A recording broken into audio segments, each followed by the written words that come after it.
পুরনো কলকাতার একটা প্রবাদ আছে, মা দুর্গা এসেন ভোজন করেন অভয়চরণ মিত্রের বাড়িতে, এবং তার নামেই এই এখন রাস্তার নাম হয়েছে অভয়চরণ মিত্রের স্ট্রিট, বর্তমানে অভয় মিত্র স্ট্রিট। এই অভয় মিত্র কে ছিলেন জানেন? বলছি শুনুন।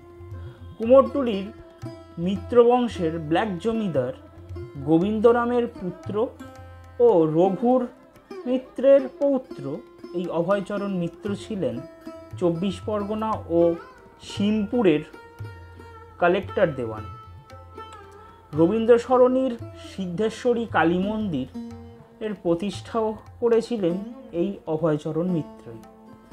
আর ওনার বাড়ির দুর্গাপুজো তো বিখ্যাত, সেটা আমরা সবাই জানি, এবং আমরা সকলেই পুজোর সময় তার বাড়ির পুজো দেখতে অনেকেই হাজির হয়ে থাকি তার বাড়িতে।